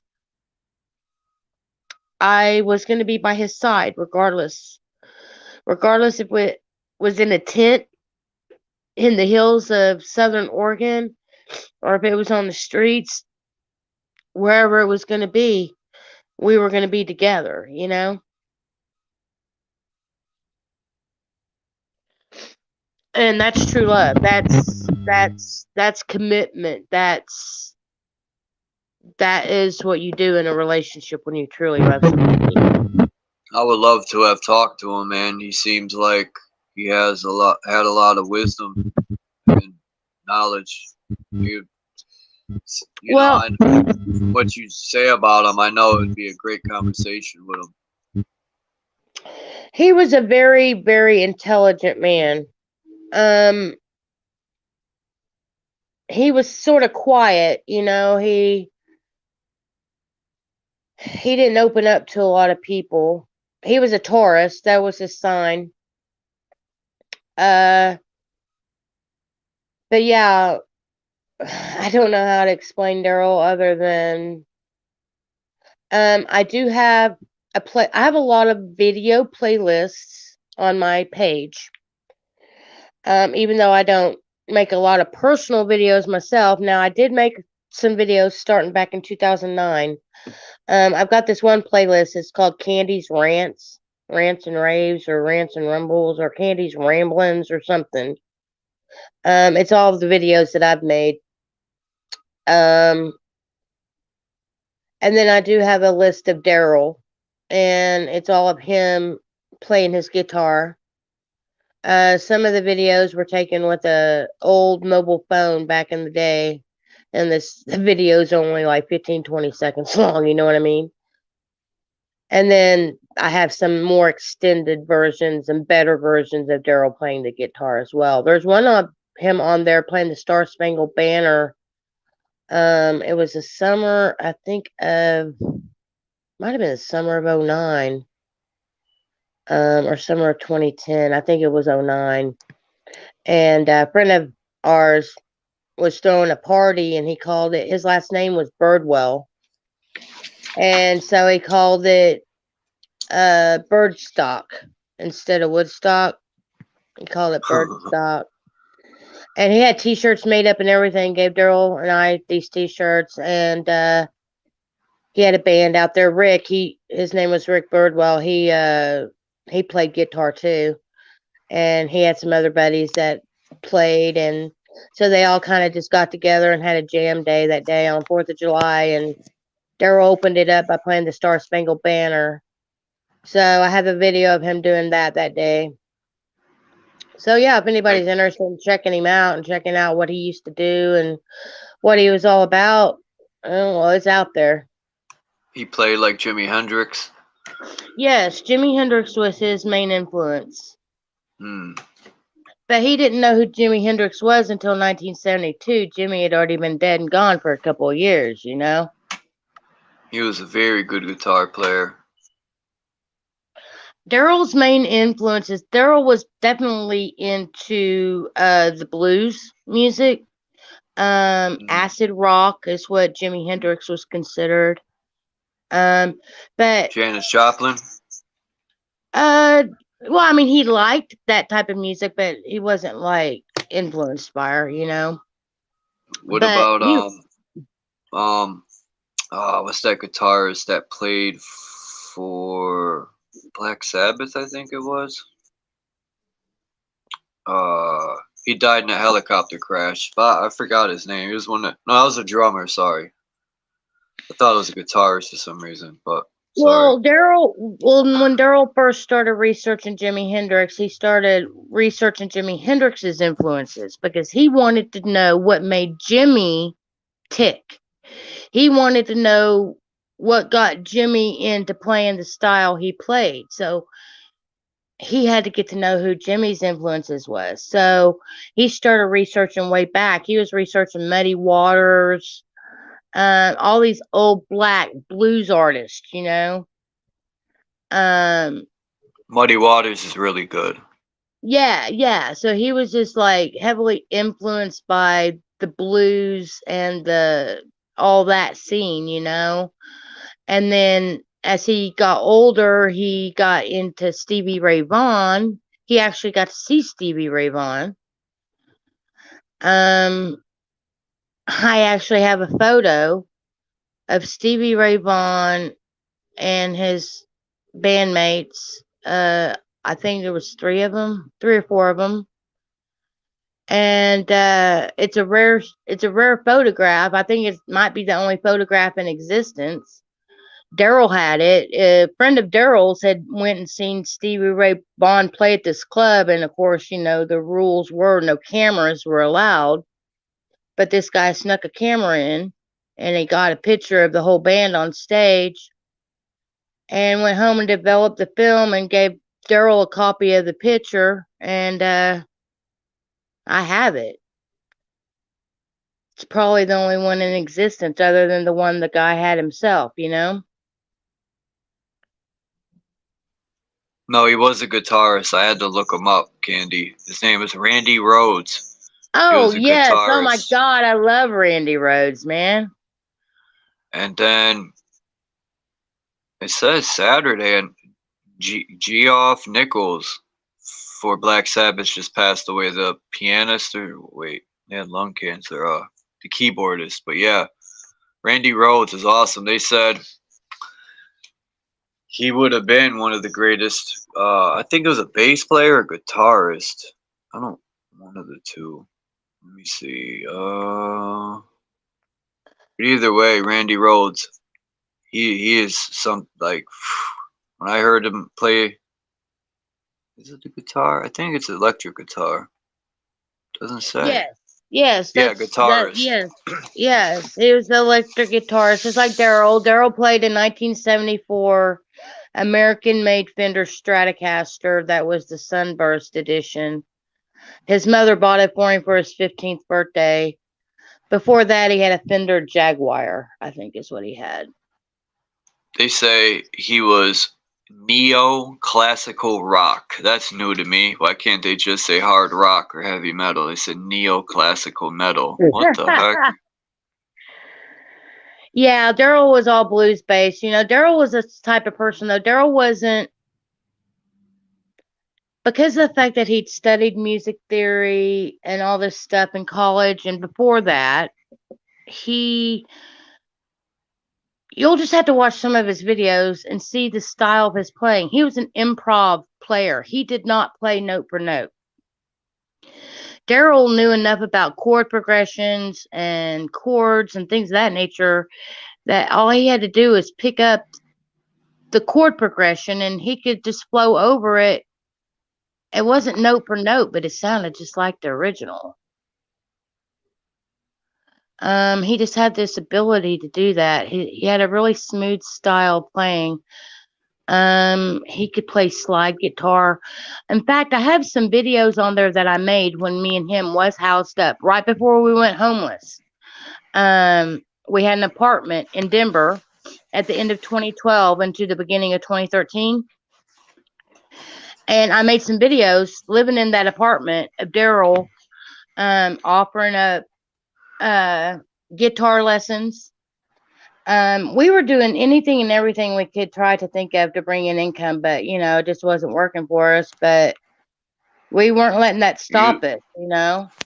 You two were like you were saying, a force to reckon with. I mean, you two seem like a good team. Um, Oh yeah, we were. As Daryl used to say, he's like, "Hey, you're Bonnie, I'm Clyde." I'm like, exactly. You know, I'd be like, yeah, you're the dog, I'm the butterfly. The Dog and the Butterfly. I love that song by heart, because it's so true. But yeah, people really thought that Daryl and I was, you know, oh yeah, we're Bonnie, we're Clyde, you know, and we got messed with by the cops more when we were in cities than when we lived in Ashland, you know. I think that was another thing I liked about living in a tent versus being on city streets was we had more peace and serenity, you know.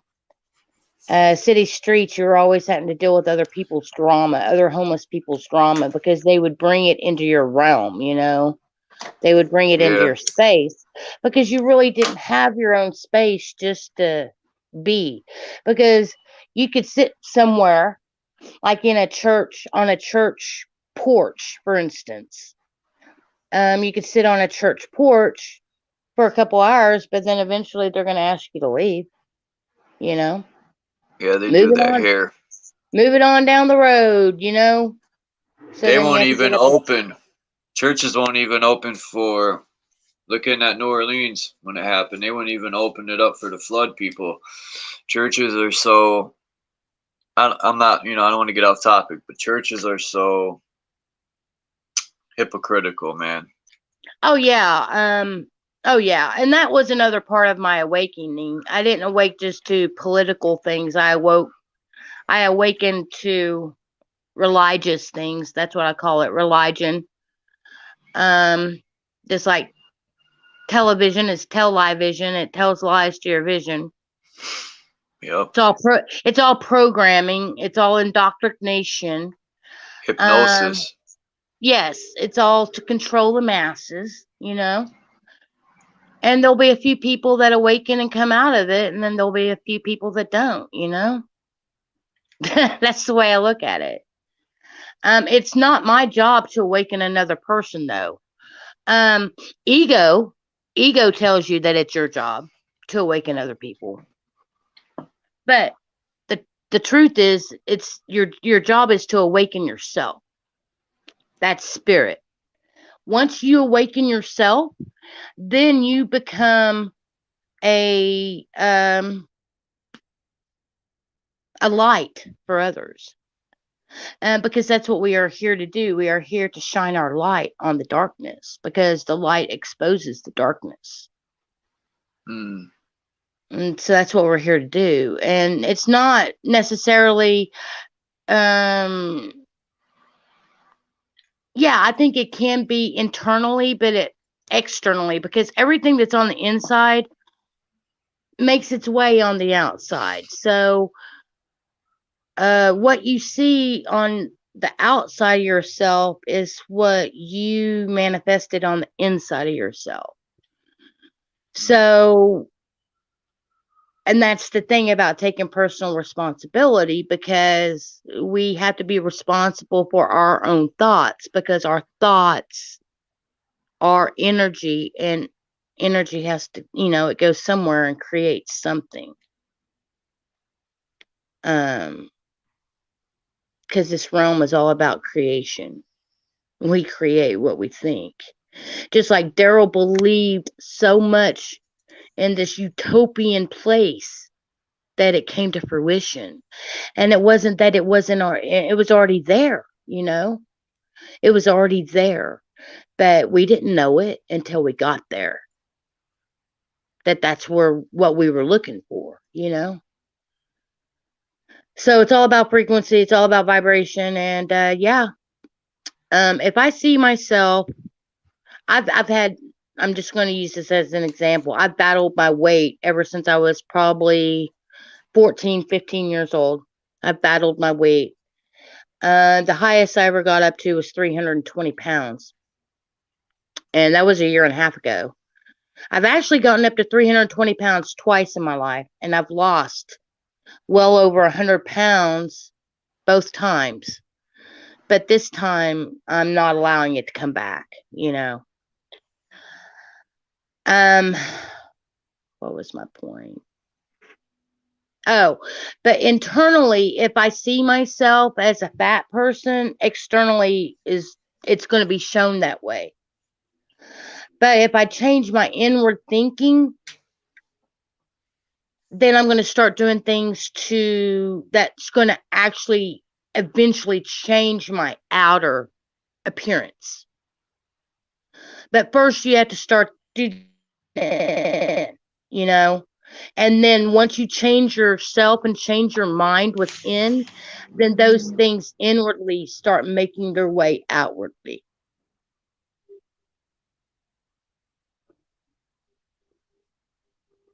Or at least that's what I think, or from my own personal experience, And then I think if everybody, and see, because we're all creators, we're the collective. So that's why I think sometimes things don't always happen the way certain groups want them to happen, because of minds like ours that combat it, So even though it's not my job to awaken others, it is my job to awaken myself. Well, the more people that awaken themselves, eventually, Be a domino effect. Yes, exactly. The collective will be affected,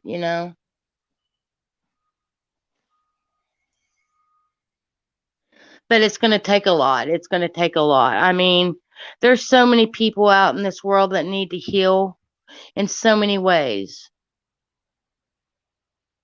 But it is all about healing themselves and healing the trauma and going within.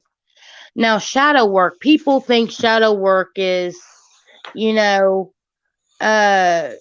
fighting your battle or fighting your own demons or whatever. But in reality, it's not fighting your own demons. It's loving your own demons.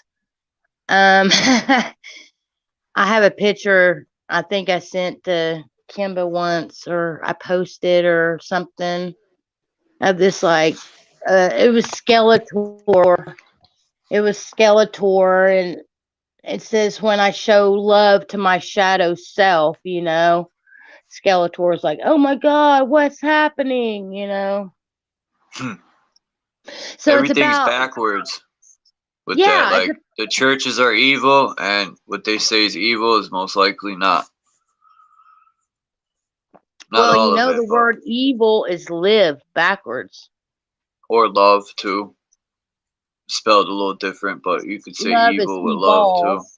Love is evolve, which is Mm, evolving. You know, when you love, you're evolving.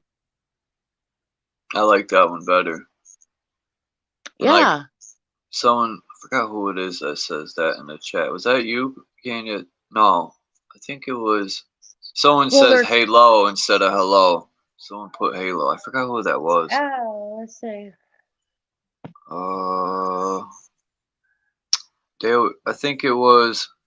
I don't remember who puts that all the time in the chat. They say halo instead of hello. Huh. I'll have I to think look for it. that's Orphan Annie or I don't remember who. Well, I know one time Paula was online and she was talking about she was up on one of your panels, I think, or on somebody's panel, and she was talking about the word earth and how the word earth or heart, you can get earth, heart, ear, That's hear. true. What's that called when There are the words mixed up? Yeah, you could get heart out of earth. Yeah. anagram. Yeah. Yep. Is that what it Heart is? is in earth. Huh. But Daryl, I have some stuff. I'll have to find it, and once I find it, I'll take pictures of it. I have a few things of Daryl's, you know. Daryl was an artist too. He wasn't just a guitarist. He liked to draw. He was, oh my God, he could draw like nobody's business. And I have a lot of his drawings. He was really into trains too. Oh my God. I've got so many pictures of trains on my Facebook page, and they were all actual real trains that we seen on a daily basis where we were staying at in Ashland, Oregon, because we lived just below the train tracks. It was pretty Yeah. amazing. But You ever train hop? no, that's one thing Daryl and I never did. I think the one reason why we never did it is because we were older for one, and um we knew how much physical shape we had to be in, and we weren't even near that level. We were in pretty decent physical shape, but we weren't even near that level. Yeah, you gotta And, run to get on them. or you have to try to get on before they leave, and then of course you're going to have to worry about the bulls in the yard that Yep. go searching the boxes and stuff before they pull out. I used to watch a hobo's channel. Forgot the guy's name, but he ended up trying to. They would drink a lot, and he tried to run and pull himself up, and he got sucked under the train and died. I forgot his channel. He was on YouTube. Son Hobo. I'll find his channel. I think I'm still sub to it, and I'll send you a link. But he has great. I like watching him because you get to see the scenery. You know, I've never traveled out west, and Yeah, I had a friend. His name was Eric, and I can't remember. I can't remember what his street name is now. Oh, he went by Easy, but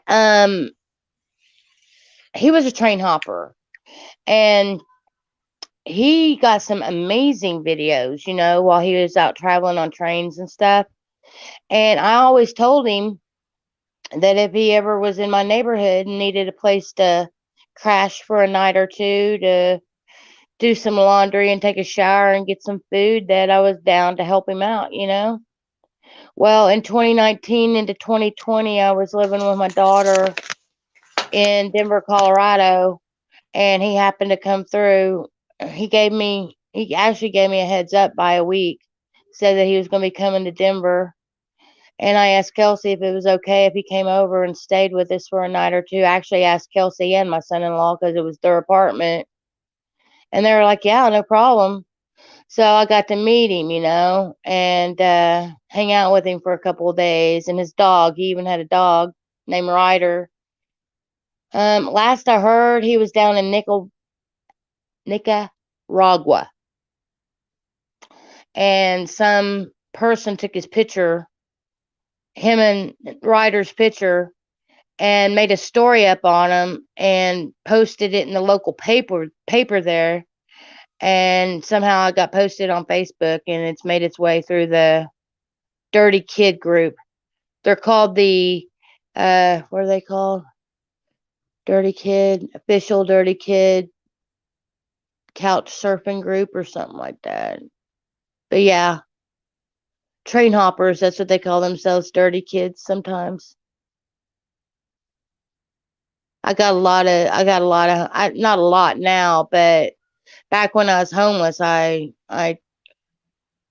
met a lot of different people on Facebook that were homeless and traveling. So I tried to keep up with them and their travels, and I've met some of my traveling friends too, and I've lost a couple of my traveling friends since I met them as well, you know.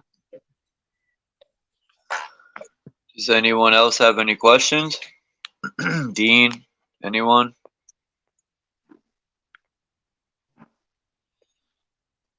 Yeah, let me go back here. And I'm sorry, I haven't kept up with the chat at all. I've had it on here and I've seen the comments as I've been talking, but You did a great job.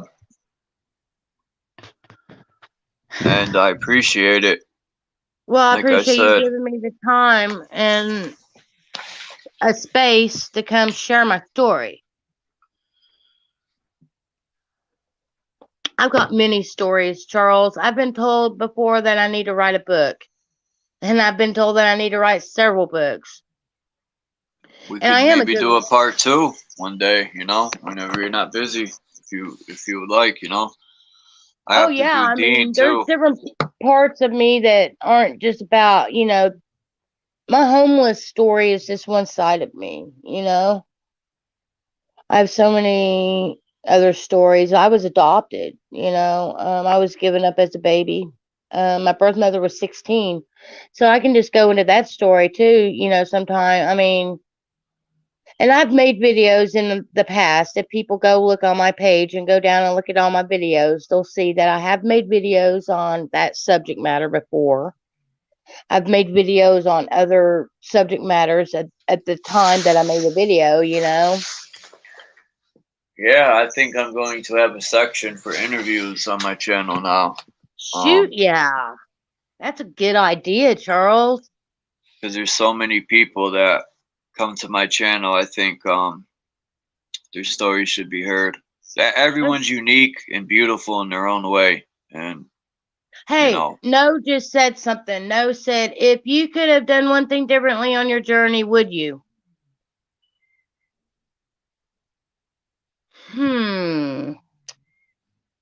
If there was one thing I could have done differently on my journey, would I have? The only thing I can answer on that would be if I would have just had a little bit more knowledge beforehand on certain things, but looking back on it, I think everything happened exactly the way it was meant to happen. To teach me and to grow me, you know? So no, I'm exactly where I am in life right now because of all the things that have happened to me in my past. So I'm grateful where I'm at in life. And I have a pretty positive outlook on where I'm headed. And I'm grateful for the things that I've been given and the things that are coming. So yeah, I can say for the most part I'm a pretty happy individual on the planet Earth at this moment in time. I don't have anything to complain about. that's really good. Be What It Is says more stories of being free and in love. Yes. I will say this. I was so head over heels in love with Daryl. It was our love that kept us going.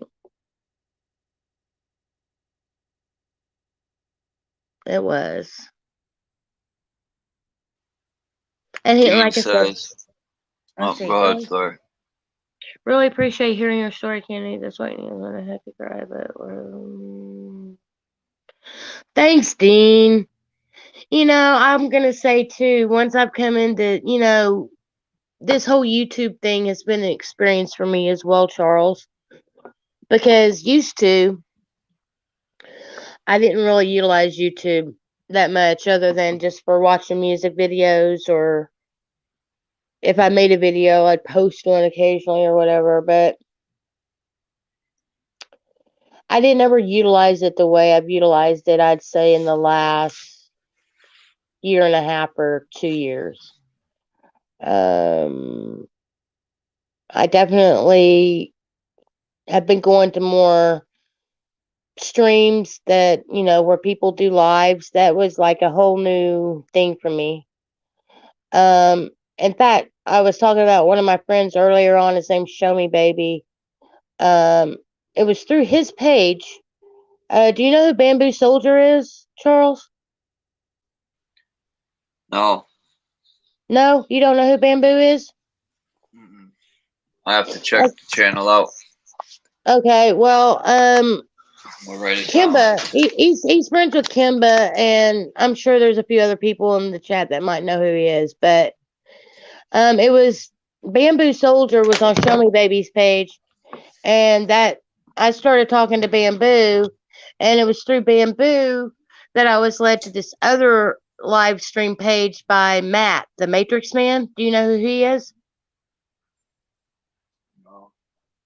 No? Well, he does a live every Friday and Saturday, usually of karaoke and stuff. So that's how I was introduced to that group, was through Bamboo Soldier. And it was through that group that I met Kimba. That's how I met Kimba. I forgot how And I met Kimba. I think she just showed up one day. well, that's how I met you, was through Kimba. I just seen she posted you up or something like that. You were doing a live one day and she posted you up on her community tab or whatever. And so I just decided to join and listen in. And I think that's when Bex was up on your channel. I think she was up on panel.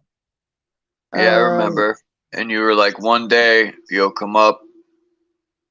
And I just started listening, you know, and Yeah. watching your channel, and it's just grown from there, you know. I really feel like I'm involved with a community of people that are very good-hearted, good-natured. They just want the best for themselves and for others involved. And some of these people live all over different parts of the earth, like Dean living, where's Dean, in Australia? New Zealand. New Zealand? Okay, yeah, I knew he was down there somewhere. I'm in Connecticut. And you're in Connecticut. Kimba's in Florida. Mikael's in Sweden. Bex is up in Pacific Northwest. Or Mikael's in Sweden. Yep. Kimba's in Florida. I forgot where Not No is. I don't know where Not No is. London? Yeah. No. In the group, he lives in like Louisiana or something like that. I forgot where what it is. I think he's out west. But yeah, it's just the fact that there's, you know, London, yes, here. Not No. Oh, Not No's in London? Yeah. Yeah. Let me see. Where is it? Could have swear Be What It Is said Colorado, oh, okay. but I don't think so. Okay, I see it now. Yeah. London's an awesome place to live. They have a lot of awesome architecture. Yeah, I mean, if you're into that kind of thing, if you're into looking at old buildings and whatnot, you know, I mean, everybody has their points of interest, you know. Mine, I have an interest in anything and everything. California.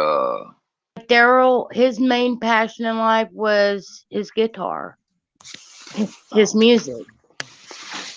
I myself have never had a passion like that, you know?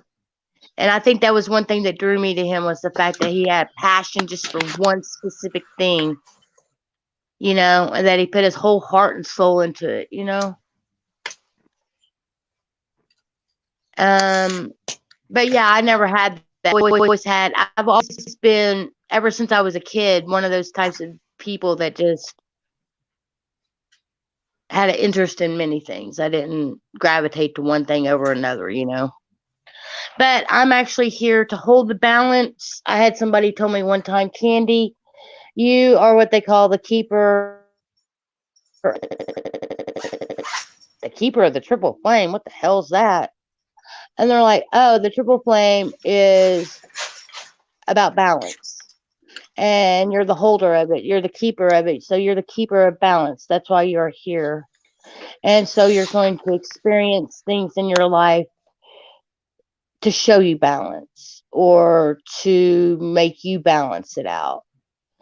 And that's how I feel, because like I said, on one side of the coin, I've had everything in my life that I could ever possibly imagine, to the other side of the coin, sleeping next to the dumpster, you know, and everything in between.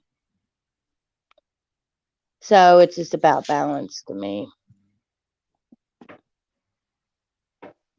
Let's see, Candy's. California, be what it is. Yep. And Kimba says that's why we connect, Candy. Yes, yes. I'm in a point in my life right now, at this specific time, that I'm trying to learn not to judge others that might think differently than me. It's very difficult. I'm trying to disintegrate some of my ego and certain stances and my beliefs that I find myself trying to push off onto others.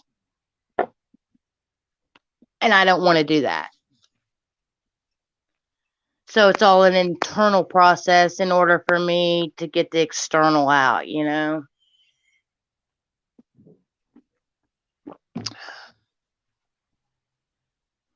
Red Hot Chili Pepper, Californication. Oh yeah, man, I like that song. But I will say, let's see, nobody asked me where my favorite place to be was. Living in a tent in Ashland, Oregon. Well, that was the only space I ever experienced that life, you know. So, but as far as being on the streets, when Daryl and I was on the city streets, let me try to think of one of the most. I would say Ocean Beach, California, was a good spot.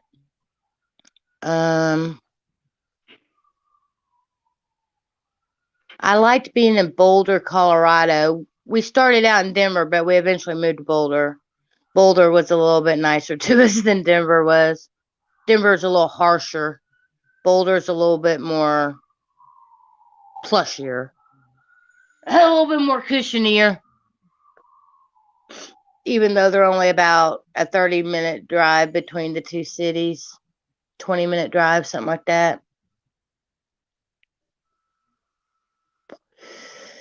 But yeah, there was just different things about the different cities. I would say there's positive and negative in every place that we went, you know. But I think I added it up at one time. We did a total of 9 states and 55 cities. Wow. In about 5 years. 2.5 years was on city streets, and the other 2.5 years was living in a tent. If anyone has any questions, sorry, I had to end this in 10 minutes. Okay, cool. But I didn't even think. I'm just so happy that it came out really good, and I appreciate. Yeah, I think being homeless has made me more appreciative of the things I have in society now. Being back indoors and having a job and those things. I think being homeless allowed me to have a better appreciation of those things than I had previously.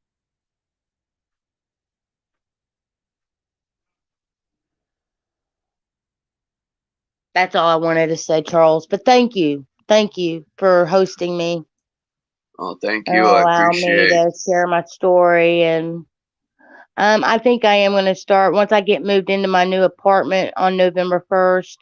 I think I'm going to try to set up a space and maybe even get my laptop hooked up. I do have a laptop. I just don't have any Wi-Fi in my current apartment hooked up. But the new apartment I'm moving into, it's already hooked up with Wi-Fi, internet, and all that. All I gotta do is just have somebody come turn the service on for me, and start paying a monthly bill for it. Which right now I can't afford, but at the same time, I think universe might work in my favor if I start making videos, and maybe I can grow my stream a little bit more, or my channel, or whatever. Maybe I shouldn't worry about the cost, eventually something will work out to where I can afford to pay for my Wi-Fi. But yeah, I started thinking that maybe I could, start doing videos with my laptop more and try to put some content out there to make people stop and think. Because that's all I want people to do. I just want people to stop and think. I want people to question things, because that's one thing I didn't do. I never questioned things as a kid. I just took everything that was told to me at face value, because that's the way I was raised, you know. But then when I met Daryl, he kind of shook me up to wake me up, you know what I mean? And once I was shaken up and awakened up, I started questioning shit. So, yeah, I think it's a good thing to always question things. Definitely. Stay open-minded. Yes. And forgive others for things they've done to you, because forgiveness isn't necessarily for them, it's for yourself. Just like if you stay angry at somebody, that anger doesn't hurt them, it hurts you. Right. I tell people that, after losing friends and loved ones, I had a lot of regrets. I should have did this, I should have did that. Or even I had one friend that passed away just real quick, and I was mad at him for something, and then he passed away, and I regret the thing I was mad at him for was stupid. And I say always forgive people, because life's short. Yes. Many ways. Yes, it One is. day you're here, and the next day you're gone. Exactly. I seen a meme one time of all these people standing in line, and it says we're all in line somewhere. And it showed people at the beginning of the line kind of going up in the air, and then the people at the back of the line, And it basically says we're all in line, we just don't know when it's our time. So live life, to the best of your ability, because when your time's up, your time's up. Very true. And that's different for each and every one of us, but I love everybody. I think I'm gonna make me some food. It's 3:00 in the afternoon. I'm off work today, tomorrow, Thursday. I've been working on cleaning my apartment and packing stuff up, organizing, getting rid of things I don't need anymore. Oh yeah, you're out west. It's 4:00 here. I'm in Oklahoma, yes. So I'm in Central Time Zone.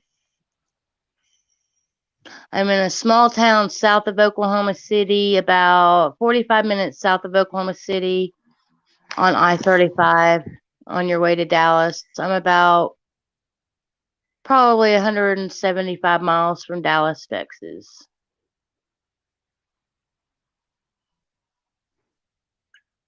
But I appreciate this time, Candy. I learned I a lot appreciate you too. too, Charles, and I'm always around, and whenever I We'll have free definitely, time, if you go live, have a I'll be part two. there. Yeah, We'll have a dude. part two for sure. And maybe next time I can jump up on a live when you're just doing a live on other subjects, you know. Because Anytime. trust me, I have plenty to say about politics and religion.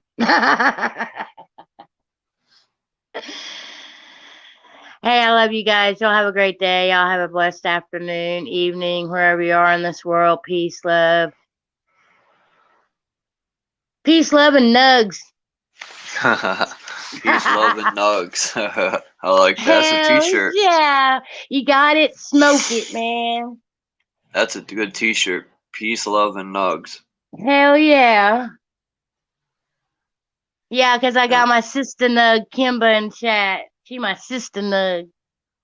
I have my sister nugs, you know. I don't give everybody a sister nug or brother nug title. I guess I could give you a brother nug title. You my first brother nug. I don't have no other brother nugs. You my first brother nug, Charles. Dean says much love and nugs, Candy. Yeah, much love to you, brother nug Dean. Shoot, yeah, that's gonna be my new saying, brother nug, sister nug. Maybe one day we'll see each other and smoke a joint together. Yes, I that's plan why. on traveling one day soon.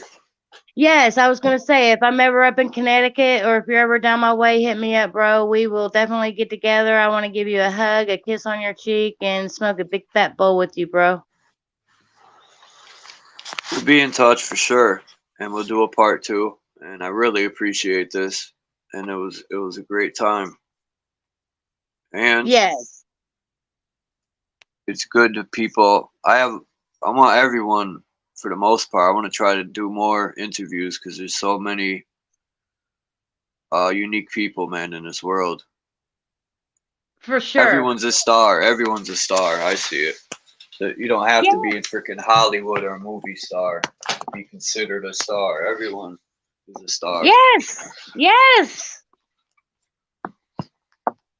yes. We are the star of our life, our role. We are the star, you know.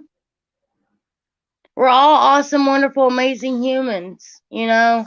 We all have a story. We all have a background. We all have trauma. We all have, you know, we all have failures, but we all have accomplishments, you know. We all have the same emotions. That's the thing, you know. The only thing that's different is what we look like on the outside. That's it. Or where we live or whatever. But other than that, we're all the same. We all feel the same things, just at different times in different ways, different levels, you know.